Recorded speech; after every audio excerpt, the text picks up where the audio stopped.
but I know him from Netscape. So. Yeah. Nerd. That's like hardcore. Yeah. Wow. Also dating you, just so you know. Yeah, I know.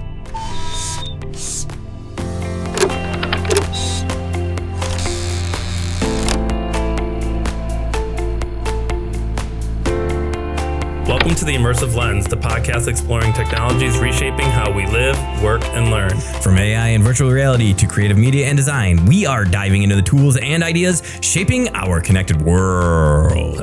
My name is Paul Lingen. Join us as we uncover the people and ideas driving the next wave of interactive experiences. And I'm Dave Gadoo. This is The Immersive Lens. Dave, how are you doing? I am doing fantastic. How are you doing? Good. We have a special guest, Deborah Ortloff, Vice President of Strategic Initiatives here at Finger Lakes Community College. Welcome, and thank you for coming. Thanks for having me. Excited to be here.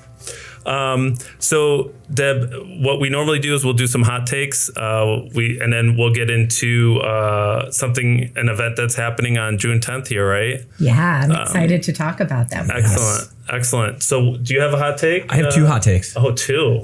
I'll go real quick because I really want to hear what Deborah has to say. Number one, there was a mathematician, very famous, probably the most prolific mathematician in recent history, Paul Erdős. And a number of his conjectures and problems have been unsolved. And AI just solved this 80-year-old problem. And they calculated how much it cost. And it was roughly the amount of water to grow 3 almonds. And the amount of energy that would be analogous to, say, like 10 miles in an EV car. So it was relatively cheap and inexpensive for a major breakthrough. To solve this problem. Solve the problem? Yeah. Oh, wow. And I don't want to get into the problem because it's totally nerding out. But Paul Erdős, there's a book about him called The Man Who Knew Only Numbers. Fantastic book. And the second thing is I went to go see the movie Backrooms last night with my nephew. Oh, my understanding is the youngest director. 20 years old. Wow. 20 years old. And was that how did he come up? Well, I heard it was really good. But. Yeah, so it was based on some creepypasta, which is kind of like internet lore, 4chan type stuff.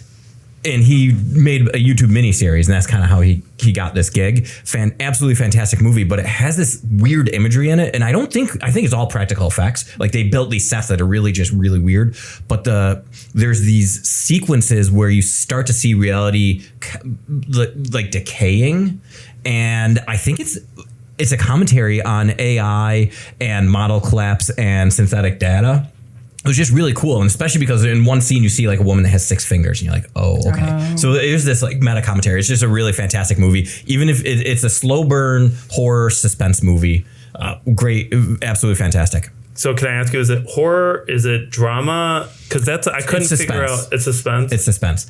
Okay. And it does have some imagery that's a little weird, and it has some small jump scares, but it was very fascinating. I didn't know what I was getting into, but it was really, really engaging. I mean, I was sitting on my seat for the entire time. Wow. Yeah, it's like hitting the box office number 1. It was only $5 million budget too. Yeah, it was absolutely fantastic. So congrats to the director for it, because it was just absolutely fantastic. It's so funny. I always tell my students about this. It's like, get your name out there. You never know how things will be picked up. And this is a perfect example that somebody started a YouTube series. Is that what it was? And then they were selected to direct this. Yeah. And his name, on YouTube, he went by Kane Pixels, but his real name is Kane Parsons. Okay. But if you watch it, you would say this is not the directorialship of a 20-year-old.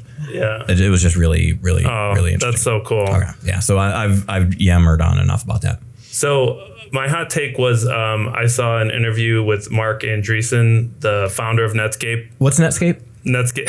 For anyone who wasn't born in the 1900s? It was a web browser that dominated the web a long time ago. For a hot minute. Yes. Yes. And then the whole Microsoft monopoly thing came out. But he coined, and I don't know if he coined this term, but he used a term which I'd never heard of before, which was called AI vampires. Have you heard of these terms? Kind of a little bit. Yeah. So he's saying that, and this is controversial. This is his take on it. So it's a billionaire's take on this concept, but that people think that there's going to be less coding, but what's happening is that there's actually more coding because they're working at such a faster pace that they're coding at night, and then things are being produced and they get so excited that they just stay up all night coding, and they just keep coding and coding. I can relate. Oh, so they call it. They come in the next day all tired, and they're like, "Oh man, I was coding like crazy last night," and so it's coined AI vampires. Okay, I like it. So you're an AI vampire, Dave? Yeah, I've been turned. I turned into one. So, Deb, do you have a hot take you want to throw out there? We're throwing you under the bus last minute.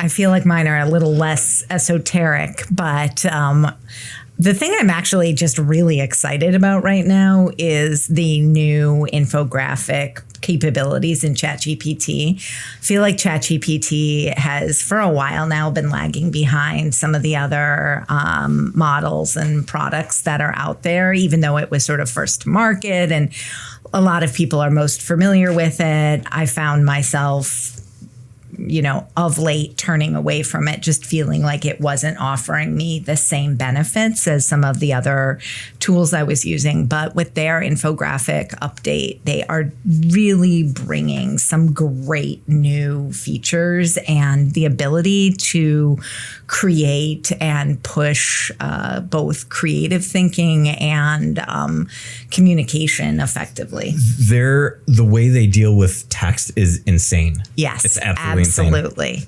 It's just exciting, and it if you're using data to try to communicate a new idea, or you're trying to do a more visually complex concept and you're trying to get that off, whether it's something that you are selling or you're using in a business or retail environment, or you're, teaching or working with a board, there are just so many different ways that visual communication can help us do that. But the time and effort that goes into visual communication is large. It's really large. And I'm super excited about it. I'm using it constantly. I have to actually tell myself, stop. You have other things you need to work on. You're an AI vampire. I may be, it's true, but only for infographics. that actually, as you were talking, I was on a school board for 3 years, and the packages I had to read are like 80 or 100 pages. Huge, yeah. That would be such even if I read them when I got them, it was 2 weeks later, a week later. So it'd be nice to have an infographic just to brush up on. Yes. Well, this is the ChatGPT text that is much better. Yeah, it's so good. We went over that between that and Gemini, and the text is just so clean now. It's very clean, and just the interface is really working well for pushing your creative boundaries around what you're trying to communicate within the infographic and producing such high quality. It's exciting, and it's something we've needed. It hasn't been great in any of the products, so this is definitely a step forward. Right. And it's always like, this is like the worst it's going to get. Yes. So it's only going to get better and better. So Deborah, we're going to get right into the deep dive here. On June 10th, there is FLX AI Hub Community Convening.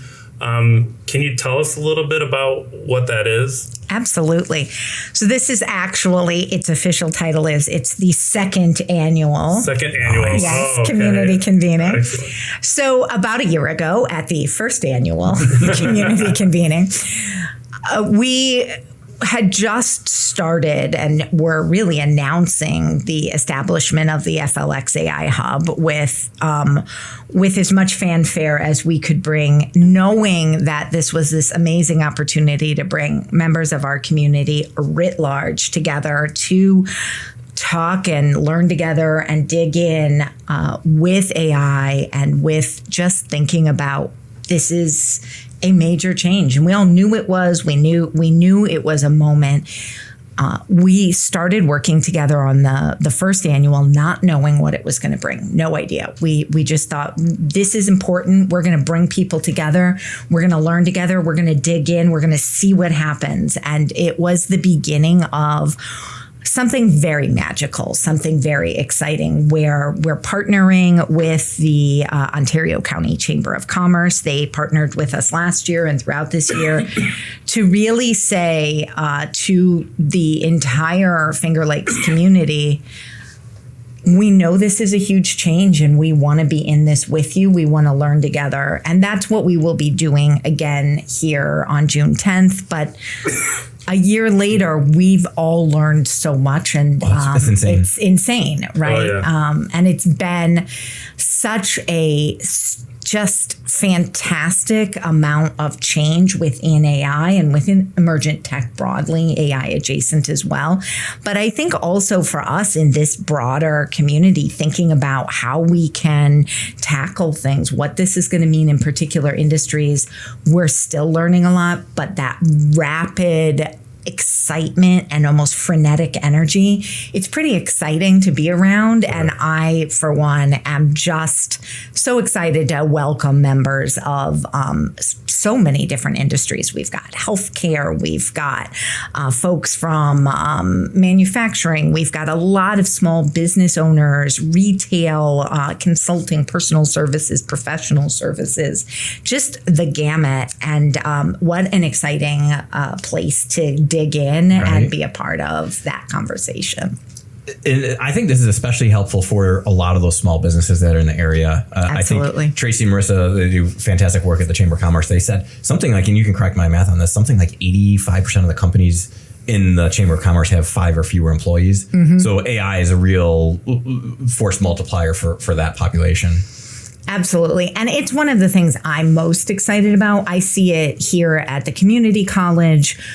Community colleges, we have a mission to be open access, and we're also known, we have to be lean, right? We have to, we wear many, many hats, and anyone who works at a community college will tell us that. So while we definitely have more than 5 employees, we understand that need to really think from multiple perspectives, put on a lot of hats. And I will also say, my husband and I are small business owners. And the thing that I have found so exciting about this work with the FLX AI Hub is exactly what Dave was just talking about. It can be a game changer for small businesses who want to get their work out there to have more of an impact, but don't necessarily have the time to be the bookkeeper, to be the marketer, to be the expert in HR, to do all of those things. And AI really can help do a lot of those things and allow you to dig into the things you love more. So we're going to be talking about a lot of that, and folks will be able to bring their device with them, dig in, start practicing, start thinking about what could building a chatbot mean for me. And I know we're going to dig into some more of the sessions, so I'll stop there, but it's exciting. Well, can you tell us a little bit about who you are and what you do at the college, so people have some context as to... So my title is Vice President of Strategic Initiatives. It's a cool title. It is a fun title. I like to say I'm Vice President of anything new or that needs to get done. And that's, I like it. Yeah, and that's sort of what I do. So whenever we're working with something new or we're trying new things, I get to pull together groups of people and figure out how we're going to approach it, often build up projects. Sometimes then once they get to be really successful and exciting, I have to give them away and they go off to other parts of the work. Fly a little bit. But yes, but in the meantime, I am very privileged that I get to work on a lot of new and exciting projects. And AI, emergent technology broadly, is a huge impact on the workforce. And ultimately, that's what we do here at a community college. We serve the broader community. We serve students that are coming in and they're going to go out, they're going to be in that workforce, but we're also serving all the folks that own businesses, lead organizations.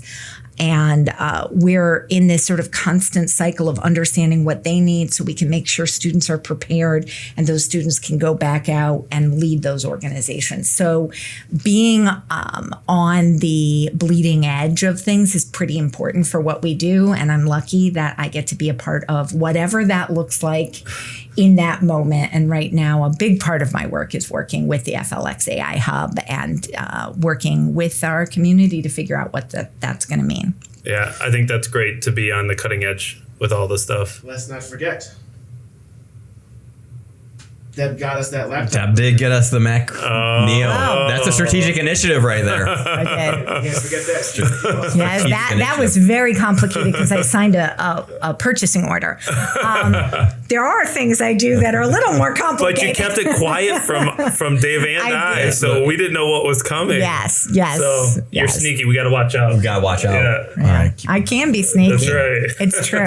I can be sneaky. What was your own personal first experience with AI that made you think, "Ooh, this changes everything"? Well, it's probably going to sound sort of boring to a lot of listeners. And truth be told, it's not always my favorite part of my job either. But one of the things that I do at the college is really understand how the landscape is changing. And sometimes that means understanding how new industries are developing. When Micron was announced here, that was something I dug a lot into to really understand what that might mean, things like that. But it almost always also means understanding policy change, legislative change, compliance changes, things like that. Those things are not super sexy, right? Yeah. It's not always Not real hook there. No, it's not super exciting. But it is actually really hard to keep up with. And particularly in the last year or so, it's been a really volatile environment, right? Lots and lots of changes coming out of Washington, lots of changes that directly affect what we can do, how we can do it, and would have an impact on our students. So it's really, really important to stay on top of it and really understand it. And it doesn't matter if something's coming out, 24 hours later, we have to know what it is. And AI is actually incredibly helpful for doing that. I've been able to build projects where I can put in policy updates, commentary on those updates. I can use AI to produce briefs, explanations, PowerPoints. And that means I get to spend a lot more time on things that are really exciting and interesting, and less time on making sure that we're just in line with what has to be done. And while not interesting, it is actually really important. And anything that means I don't have to spend a lot of time doing that is a really big win for me. Sure. So there's this efficiency of both maybe insight and auditing that you're leveraging with the AI. And I, because I know you well, you're going through and looking at that output, but is there a danger that if someone's doing compliance and they're not verifying that output? So it saves you, I imagine, a lot of research and time, right? But you're still... Yeah, I think that's a really important piece to this, and figuring out the best way for you to be using a tool like that does take some practice. The most important thing I think there is human-led AI is the only way to do AI, right? We say that all the time. Human-led AI. Oh, is the only way to do AI. Yeah. It truly is. And one of the things that I think we talk about as educators is critical thinking has always been a huge focus of what we want to teach students. Before AI, before the internet, before computers, all of that, we've always been working with students on being able to problem solve and critically think, because when they go out into that workforce that we were just talking about, I don't care what industry they're going into. I don't care if they're going to be a nurse. I don't care if they're going to run a company. I don't care if they're going to work in manufacturing or something in between. All of those things, they're going to be faced with problems. They're going to have to solve them, and they're going to have to think through them. And that is doubly, triply, quadruply true with AI, right? If you're going to AI well, if you're going to use it to be efficient, if you're going to use it to maximize creativity and time and the ability to think bigger, faster, further, it has to be human-led AI, and you have to bring your critical lens and your subject matter expertise. Your big, beautiful brain has to come to that. That's actually sort of exciting. Like, it can be interesting because you're approaching it as a problem. How can I use this tool? How can it help me do that? And that's absolutely true of the policy work, the compliance work. And at the end of the day, if I advise the college wrong, that's on me. They're not going to be upset with AI. They're going to be upset with me. So what inspired FLCC to create the FLX AI Hub and this annual convening? I know you touched on it a little bit already. Yeah, but more specifically, we were very lucky. We are very lucky. The FLCC has a very engaged board of trustees and a board of trustees that's future focused and thinking about how is it we make sure that the college is set up not just now, but for the future. And one of the things that came out of that was them coming to us and saying, we want to put some money aside. We want to have what we call board designated funds for this college to really investigate AI, because we know it's a disruptor. We know it's huge. Mm-hmm. We don't know exactly what that means, and we're not sure you even know exactly what that means, but we want to give you the space and resources to do that. So we knew that was happening. The president had worked with the board on that. And as part of that, it's a strategic initiative, right? Yes. So that came somewhat naturally to my area. And I started working pretty much right away with Dave on this as he had this great amount of subject matter expertise and technical expertise. And we realized this was not an internal question. It is also an internal question. Right. As a organization, we need to face it, and we've been doing a lot of things here internally to do that. But it is fundamentally about our whole community, our whole society. And we wanted to create a structure and way to make sure we could be leading that conversation, being partners with our community. And that's really what led to it. We connected with the Ontario County Chamber of Commerce very early on in it. They were having similar conversations as they were talking to their members. Their members were saying, we know this is huge, but we don't know what to do. We're not sure what the next step. So they were presented with a problem. So we knew there was a problem, and we knew that the FLX AI Hub could emerge as a way for us as a bigger community here in the Finger Lakes to be tackling it together. Yeah, I think that it's a great initiative for us. I think one of the things that I think about that people can't conceive is the technology is advancing so quickly. We're trying to predict where it's going or what's happening with it. And so it's this ever changing ebb and flow. It's not something that you can lock down one month and be like, okay, this is what it's going to be, because then they're going to release something else. And, we're seeing this huge push on more automated. We saw Claw, OpenClaw, and then now Nemo Claw, and now what's Claude's workspace? Oh, Claude Cowork. And so we're seeing now we're seeing things being taking over so we're seeing this evolution. And so I think it's always important that we're on that forefront so we understand what's coming. And I think that's one of the things we're really trying to do at the FLX AI Hub, right? We absolutely want to, host these convenings, and we've hosted several other trainings and, webinars, all sorts of ways to continue the conversation. And we have some great ideas for next year as well, which is exciting. But one of the things that we take really seriously is making sure we're investing the time ourselves in not just knowing the status quo of what tool, but what's next? Where's it going? What does this tool that just came out, what does that mean? What could it mean next?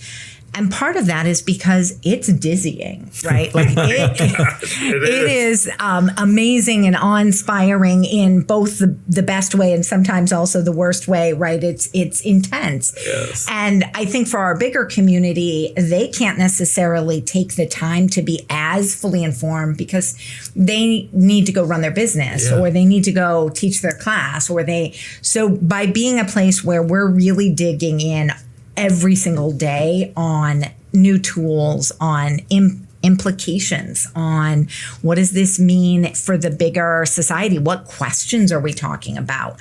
What are the ethics of this or that or this piece of it?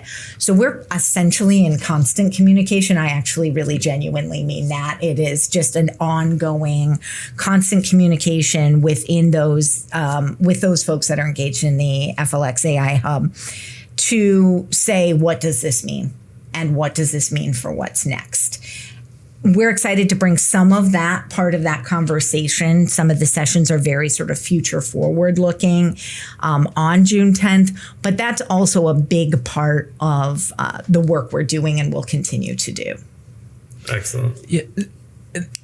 And I think you kind of talked about this, but do you have any overarching description of how the conversation around AI has changed in the last year? And I was looking back at like all the stuff that FLCC has done in the last year. I was like, wow, that seems like 5 years worth of work. And I think it's because the cadence has just been. Pace is insane. But how has the conversation changed between June 9th of last year and June 10th of this year for what we do and what we'll be offering? Yeah, I think that's a really good question. And one, I think we've solidified our work in some ways, although I would say it's always changing. Always, right? yeah. Solidified is maybe not exactly the right word.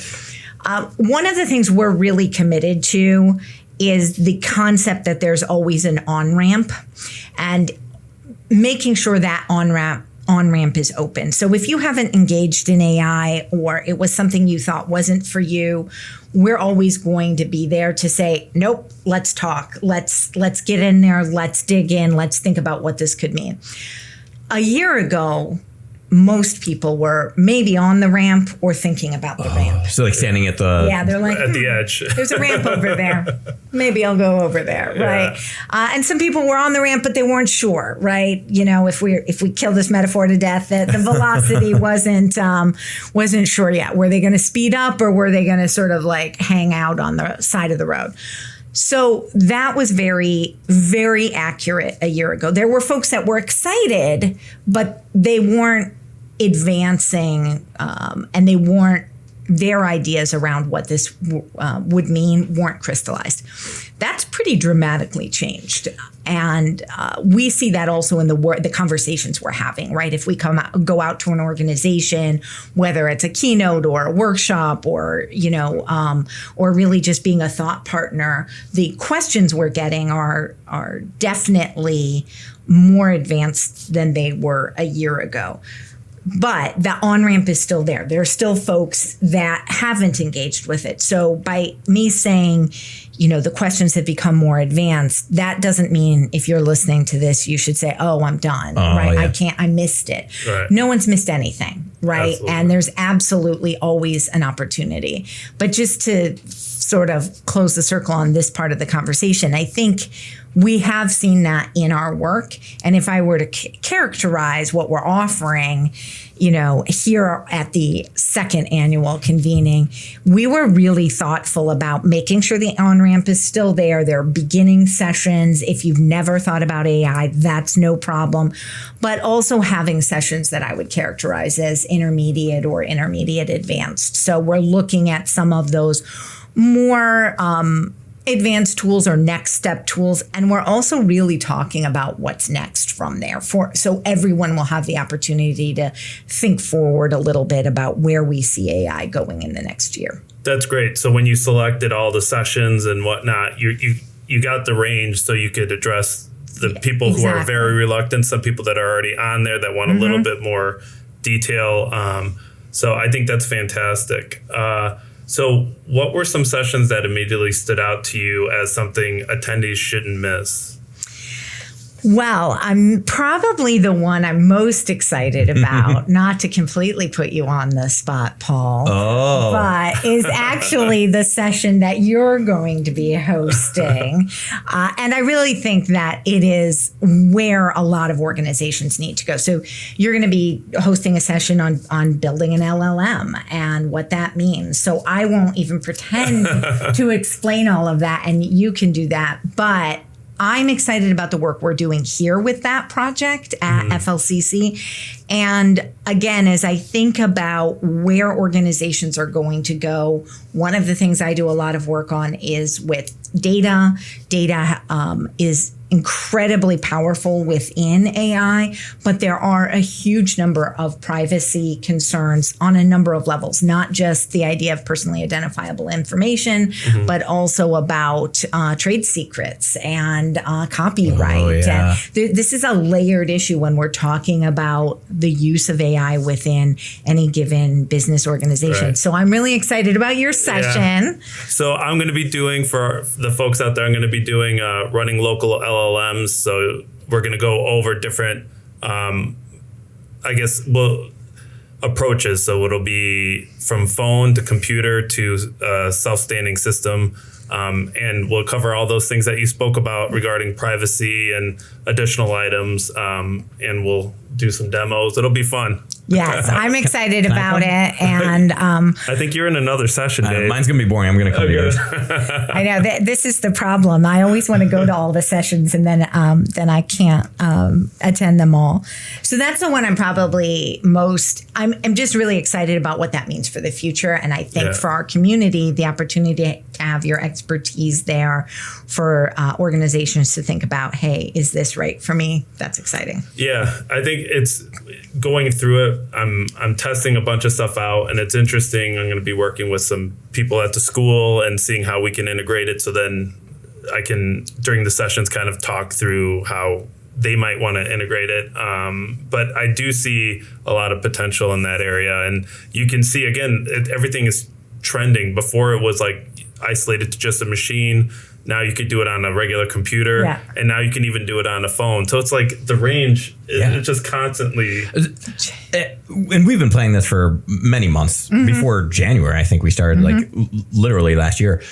And I've kind of been holding off on designing the sessions because so much changes then. And I've never been into a conference, like planning on a conference where that's the case, where like if you plan it in December, well, good, that's 6 months earlier. Like that technology has just come so far. No, absolutely. So procrastinators really thrive in the AI realm. Yes. There's a role for us there. And you had mentioned the community when you were talking about basically about everything, but specifically in the last question. So that got me thinking. So community colleges respond quickly to workforce changes. That's kind of one of our missions. So how do you see FLCC's role in preparing people for an AI-driven future? So I think fundamentally, one of the biggest things that we need to do is make sure that our students, regardless of major, are AI literate. They need to walk out the door knowledge needs to have that critical thinking, human-led focus. And what does that mean for AI? Now, for some students, that's going to get much more specific, right? If they're in a program that is tech heavy or industry specific, they need to understand how that's applied in their given industry. But every student who comes here needs to understand AI as a disruptor, but also as an absolute companion to whatever industry they're going to be in. There's very little question about that if you look at the impact of AI. So that being said, while I think that's sort of most fundamentally our job, and we really have to work hard at that, the companion piece to that is, in order to do that well, we need to be very connected with our community. So we need to be in constant communication with these industries, all of them, right? We don't just produce students that go into nursing or go into computer science, right? We have this huge range of different kinds of programs in different industries that exist here in the Finger Lakes region and obviously beyond. So if we're doing our job well, that means we need to be partners with all of those industry leaders, all of those workforce pieces, and understanding how their industries are changing and what that means for their work going forward. The benefit to the FLX AI Hub is we really created that so we could be partners with them, learning with them. And I think that synergy has been one of the most exciting things I've been involved in my career. We're learning, they're learning, and we're able to take that moment back where they're figuring out what things may change in healthcare or in agriculture and apply that quite directly and quite quickly into that AI literacy I was talking about. So I think it's really exciting. I love the opportunity to be working with different businesses across the sector. And we are very lucky because we have so many homegrown experts on our faculty and staff who can be in that cutting edge learning, be that sort of what's next, and then have those conversations with people in agriculture and healthcare and tourism and, small business, retail ownership, all of those different areas. And that's a match made in heaven. Yeah. And one of the things I really appreciate about that is having those sustained engagements with companies, especially because it changes so much. And I think that this type of alliance is different than a lot of the other alliances I've been involved with in maybe other institutions, because, and this is the canonical example, is Microsoft Word. We'll do a training for Microsoft Word for everyone in the community like every 6 months, and that training never changes. But now when people come, even if it's 2 weeks later, so much has changed that it's exciting, and there it's just it leads to the vitality of the industry in the area, because everyone's just like, oh, well, what has changed since you were here last? And like, let me show you what we're doing here at this institution. And so it really is kind of this two-way thing, because I'll never be a functional expert in almost any of the sectors where we are working with people. Yeah. But they are, and seeing what they're doing, I'm like, oh wow, like I never even thought about doing that. Yeah, it's very exciting. And I think you see that reflected in the work we're doing on June 10th, but also in the micro-credential that we're starting in the fall. And that was very much designed talking with all of these folks through the FLX AI Hub and saying, okay, you want your folks who know your industry to learn AI. We're going to design it for that, right? We're really going to respond to that and make it as applicable and flexible as possible. And that's exciting as well. Do you think there's some misconceptions about AI and are something that you'd encounter frequently among like students, faculty, or community? Is there something that you're kind of always reframing, or, Yeah. So I think AI can feel really scary. And that can be from a couple of different perspectives. One, sometimes it's that on-ramp. I don't know what that is. I don't know how I've missed the boat. Technical fear just in general. Oh, I'm not a tech person. But there's also this whole ethical implication. And I don't want to undersell that. That is real and it's important. And I think it's absolutely our job as educators, but also in this community, to think through that and converse about that and say, what does that mean? But I will say all of that to say I'm also the mother of 16 and 17-year-old boys. So they go to Canandaigua Academy, the local high school. And so I've sort of watched in real time as they're facing this as well, and thinking through, what is this going to mean for their careers? Both of them are interested in technical fields. So they're very specifically looking at it. And there's been a lot of sort of, particularly within their generation, we see this with our students as well. AI is evil. There's nothing I want to do with that. And we shouldn't engage with it. And I think that is something I do try to reframe and say, hey, let's think about this, right? In what ways can this, as any other tool that we've used in the history of technology and the history of emerging technology, how can we apply this tool to further the good work we want to be doing? What does this mean for the way we're thinking and doing? And what are the ways that we can engage with the tool? So I reframe that a lot, because I think just sort of turning it off and being like, no, I'm not, or no, never, it's evil, don't do it. That's just not a helpful approach in basically anything. Right. Sure. Right. Yeah. It's not critically thinking, and it's not engaging. So that, for me personally, as a parent and as an educator, is something I find myself saying, hey, can we step back and think about how we can reframe this and how we can talk about the full gamut of what AI means, including the ethical implications for the future of work and the future of the kind of work we'll be doing as humans. Yeah, absolutely. I really like what you said too, where you stress that you can't be blind to it. You can't just ignore it. But the strength is really understanding when to use it and how to use it. And absolutely. That's like an acquired taste. It takes practice and it takes critical reasoning. Yeah, I think I guess it's, to me, I'm equating it to any other tool. Yeah, right? Absolutely. The hammer was created, and now I use my hammer for everything. Right? I literally have a hammer in my pocket. I am not surprised by that. And I think that it's the same thing, right? We had typewriters, and then we had word processors, and then it was like, then computers came out, and it's like, okay, all these positions we're no longer gonna need. So there's always this.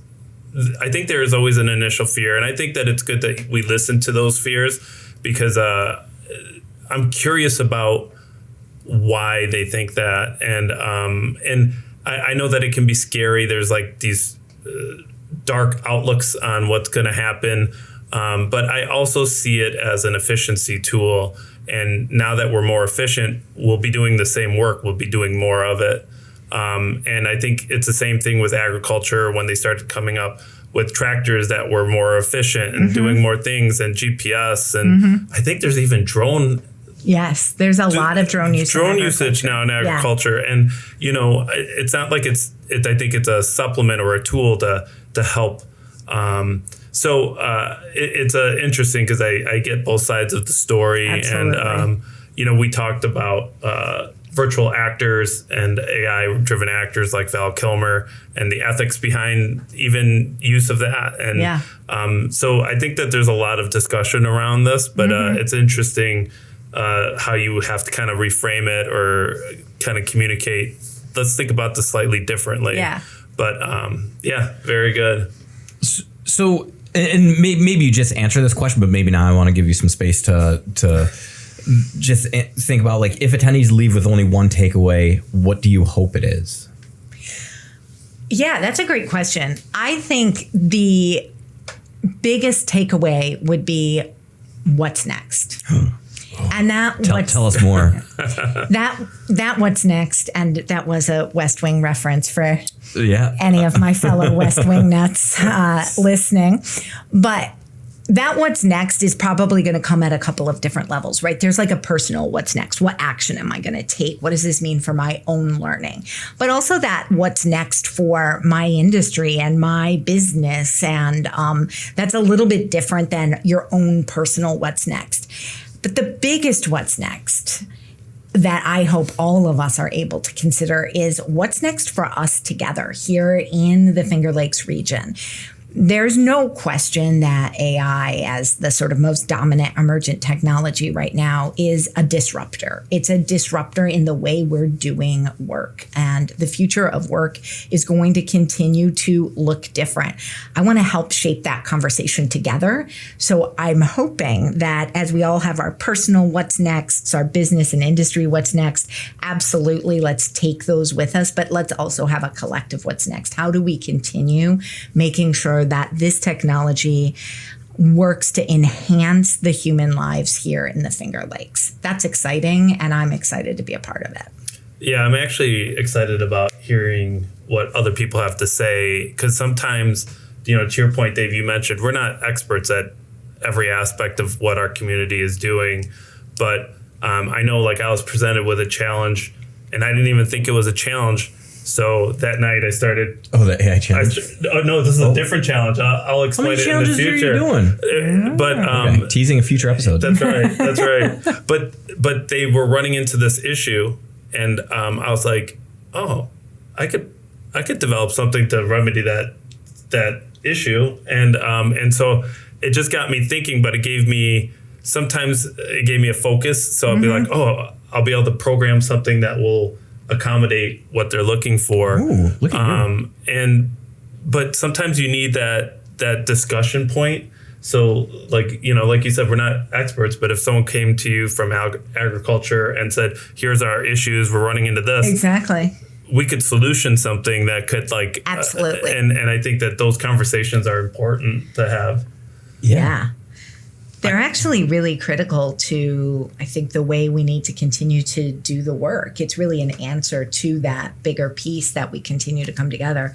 And Dave, that also makes me think a lot about the vibe coding class that you've been teaching, and just the potential of vibe coding. The example you had with the EKG simulation is exactly that. That was so exciting. Yeah, and that's a perfect example too. Yeah. Teaming up with a medical expert to make, and I'm like, I can do the AI part. And one thing I really appreciate about that, what's next, is the dimensionality of it. You're like, what's next for me with AI? What's next for the industry? Because that's critically important. Absolutely. And then, like, what's next for us as a community? And the community convening, I think, is like not an antidote to that, but it certainly is a great platform for figuring out what's next. Absolutely. Yeah. So for someone who's curious about AI, but also a little intimidated by it, what's the first steps you think you would encourage them to take? Besides come to the conference. Yes, of course. Come to the conference. Reach out to us at the FLCC. It's not too late to register, right? It's not at all too late to register, and we'd love to have you. That's at flcc.edu/AI. Yes, thank you for that plug. I think the most important thing is I'm not sure we can officially use AI as a verb yet, but it's coming. But, the best way to learn AI is to AI, right? Yeah. You did. You just made it a verb. It's a verb. It's official. We threw out you're committing AI. So we already threw it out as a verb. I love it. Yes. So it is great to just get in there and experiment a little bit. You can have a free account. You can just choose one you've thought of. Yes, there are differences, but I don't know that they matter that much in just getting in there and saying, I want to experiment with this a little bit. If you've heard of ChatGPT, go there. If you've heard of Claude, if you know Gemini and you're really comfortable in the Googleverse, then use that. Yeah. They're pretty accessible and they're pretty easy to get to. And I really recommend trying something that has nothing to do with work. Yes. Right? It doesn't need to be that you're trying to solve, automations within spreadsheets, although super useful and I highly recommend it. But it can be something like my son is participating in a high school summer abroad trip or experience this summer in Japan. Super exciting. That's awesome. Yes, very excited. A little crazy in the Ortloff household right now because he's leaving next week. Oh my goodness. So one of the things I've been doing a lot is just using my friend Claude to do some preparation for that trip. Right. Claude, can you tell me what the weather's going to be like in Kyoto from June whatever to July whatever? What might be a good packing list for a 17-year-old boy? Right. Are there any absolute must takes? Right. What would you recommend for a walking itinerary?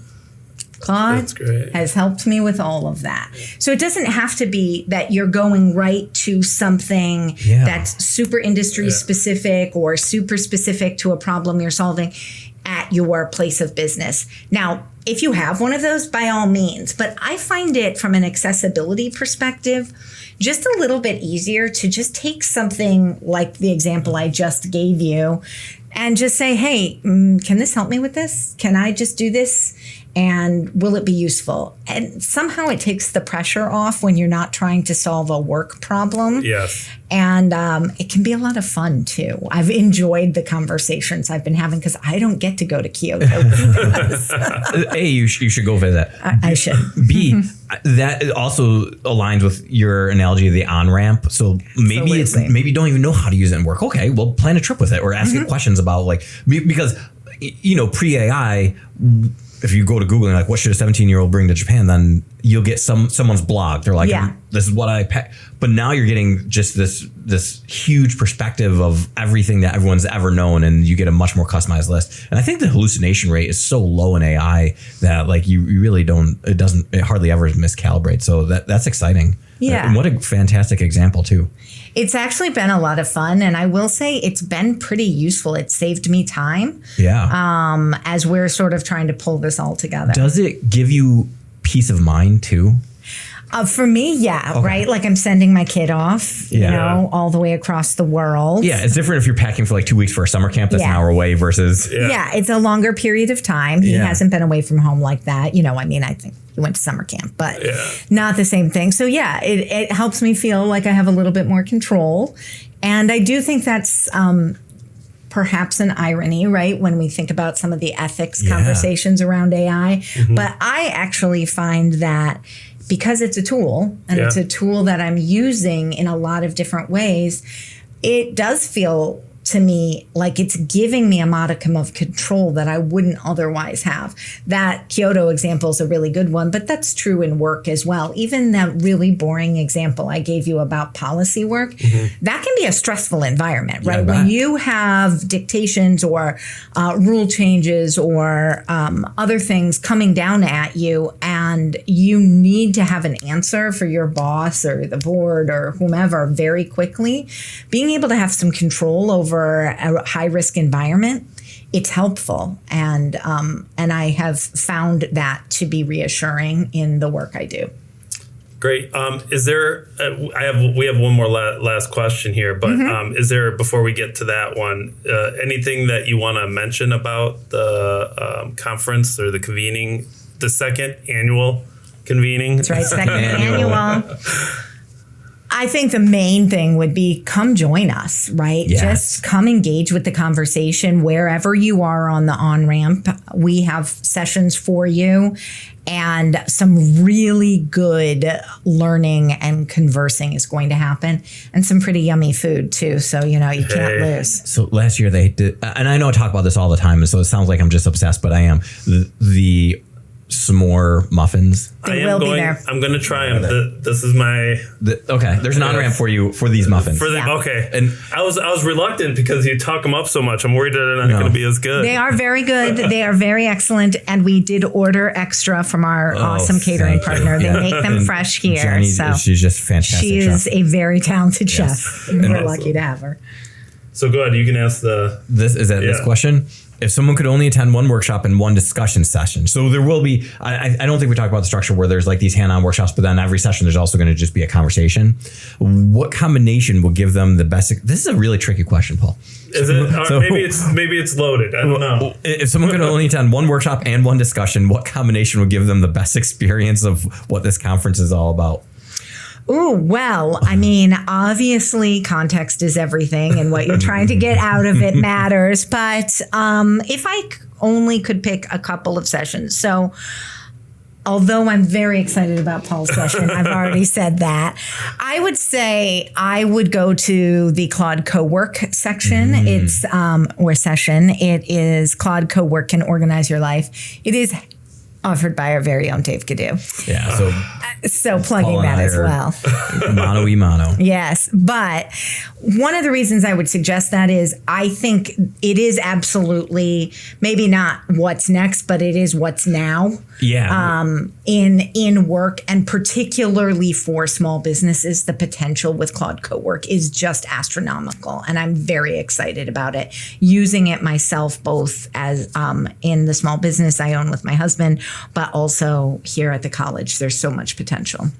Yes, and we kind of did design that to be like what's behind the corner. So what might not you be doing today, but when we have the third annual one, what will be? Everyone will be doing it. And I am very sure it will be co-work or the things that naturally will come out in the other products that mimic co-work, and we're already seeing some of that. And then if I needed to pick a discussion session, I mean, I think they're all going to be really, really good. I like the session on becoming an AI leader. That is not something that just happens, and being able to sit down with others and really discuss that, I think is going to be very exciting. You only are letting me pick one, so that is hard. You can review all three. Well, the opportunity to dig in more with our keynote speaker, Jen O'Brien. She's joining us from Chicago and just has some really great, insightful work about the future of work. Not the best wording from me there, but that's okay. She's better at that. And so I think that's another discussion where you can really, sort of get in and dialogue with her. And the other one, which I am very excited about, led by Maura Sullivan, one of our professors from our conservation and environmental science area, really digging into environmental impact. What does that mean? What is it going to mean for the future of work? I think that's going to be a great discussion. So we have those discussions throughout, as well as a very exciting industry roundtable over lunch, different leaders from industries. We have someone coming from tourism, healthcare, construction, etc. So broad industries, lots happening there. Way to get that collection. That's awesome. Yeah. Well, the Chamber Chamber of Commerce as our partners. I have to give them all the credit for much of this great insight they bring to us to help us make sure that we're hitting all the high notes. Well, that's fantastic. I think this is going to be a great event. Hopefully everyone can attend. We'll also put a link to the registration right at theimmersivelens.com too. Oh, perfect. Oh, great idea. All right. Well, so that's all the time we have today. Deborah, thank you very much for coming and having us. I know this was last minute, but we appreciate it. Yes. I'm Paul Lingen. And I'm Dave Gaddu. If you did enjoy the conversation today, please smash that subscribe and like and love button so you never miss an episode. But let's be careful out there, folks. And share it with a friend or colleague. Until next time, stay curious, stay connected, and thanks for looking through the immersive lens with us. This episode was engineered by Jeff Kidd. Recorded at Finger Lakes Community College Podcast Studios, located in beautiful Canandaigua, New York, in the heart of the Finger Lakes region, offering more than 55 degrees, certificates, micro-credentials, and workforce training programs. Thank you to Public Relations, Communications, Marketing, and the FLX AI Hub. Eager to delve into passion, discover exciting and immersive opportunities at www.flcc.edu. Thanks, Dave. Dave just typed in a whole bunch of W's. I just want to see if you read the script. I read what's there. As part of our mission at FLCC, we are committed to making education accessible, innovative, and aligned with the needs of both learners and employers. The views expressed in this podcast are those of the hosts and guests and do not necessarily reflect the official position of Finger Lakes Community College. Music by Den from Pixabay. This is The Immersive Lens. Thank you very much for coming in. That was fun. That was fun. We should do more often.